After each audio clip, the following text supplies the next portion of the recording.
In this tutorial, we're going to talk about Liquid Phase 2. So Phase 2 is based off of Metal Gear Solid 2. I'm pretty certain, since you don't actually fight Ocelot in that game, to the best of my knowledge, it's been a while, this is actually paying homage more so to Solidus and Raiden, based off of the camera angle that we're looking at here. But that's just what I remember. It's been a while since I played the second game. So, Phase 2 introduces a couple interesting concepts here. One of them being a couple moves get cutscenes added into them. So, one of the things that can add a cutscene is if you and Liquid punch at the same time. I'll see if I can get it here. If you and Liquid punch at the same time, you're actually gonna trigger a cutscene. I call this simultaneous punching or simul punch. It's gonna happen infinite times. There is no limit to the number of times this cutscene will pop. It will happen on the 1, the 2, the 3, the 4, or the 5. The good thing about it is that if the punch was gonna have like a knockdown or high damage effect, it will nullify all of that. It becomes a normal punch, but it triggers that cutscene.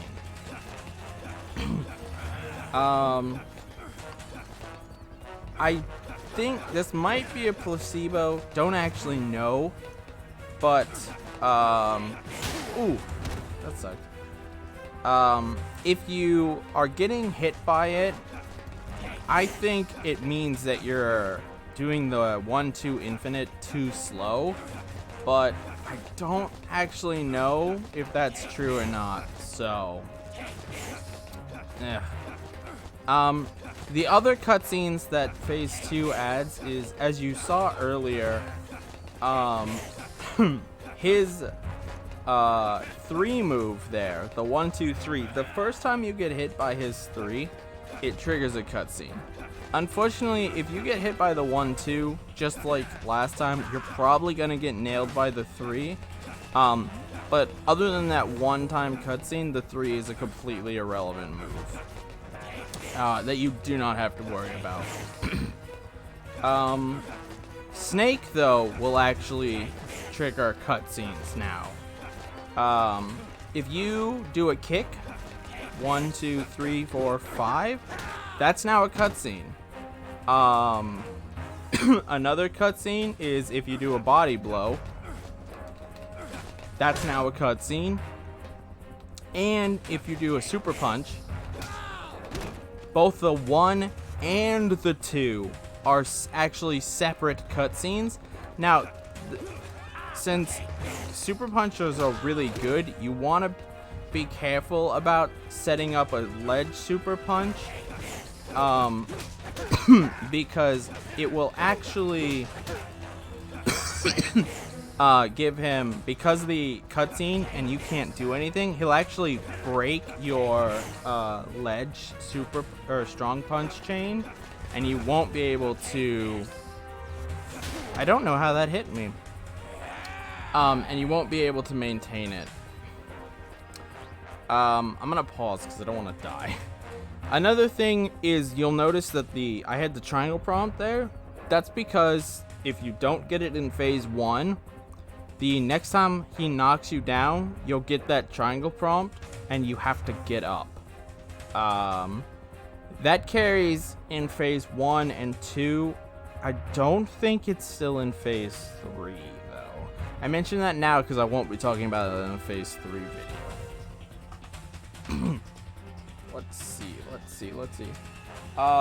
So, his opener is 100% of the time gonna be him standing about 2 dashes away from me, like that. And what you want to do is immediately, and he's going to be guarding. You just want to dash up to him and start the infinite. It either takes 2 infinites or four punches, the 1-2, the 1-2, and you'll break his guard automatically and begin damaging him. The other option is he'll dodge and then attack you. That's fine. Just continue with the infinite on this phase.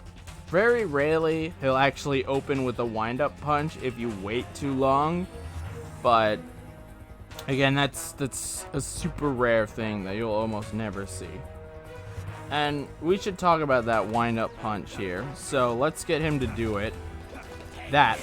So that, as you can see, has an extremely huge tail. Let me drink something. I'm losing my voice here. I'm sorry about that. Has a huge tail, and to go along with that huge tail, it does extremely high damage. As well, the first time you get hit by it, if you don't have the triangle prompt, it will trigger a cutscene. So it's kind of a trade-off. If you're gonna get hit by it, do you want the cutscene or do you want the triangle prompt? You want neither, but that's regardless. He actually will almost always do that. After, he'll either dash backwards, dash to the side, or do 2 dashes backwards. And he'll pretty much always follow that up if you don't move with a super punch. So you can actually bait those super punches out. And then what you want to do after a super punch is dodge into the screen. It very importantly has to be, there's a simultaneous punch for you, into the screen.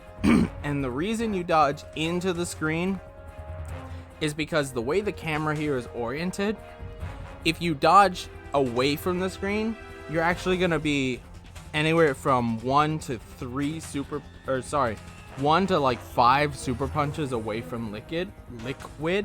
But if you dodge into the screen, you're going to be like 1 to 3.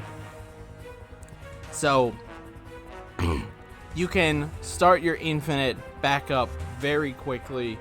You're going to be like 0 to 3 if you dodge into the screen, and like 1 to 5 if you dodge away from the screen. So that's all about optimizing, getting the infinite back started up as soon as possible.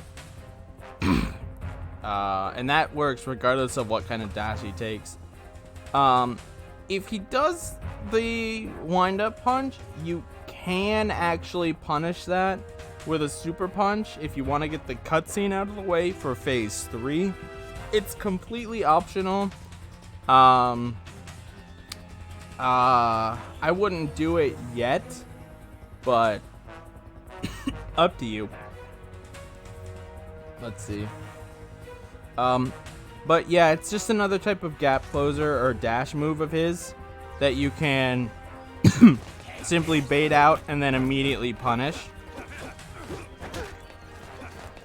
Ooh, almost died. So I'll die in 1 hit right now from that. His health threshold, well, so I can talk about it while I still have him here, is the D in liquid. About halfway down that D is where he will phase. Let's see. Yeah, so I'll see if I can get him there and not die. I hear you.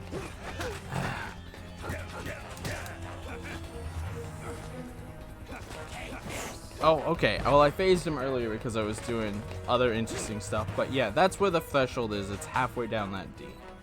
So that is Liquid 2 in a nutshell. The next one is Liquid phase 3.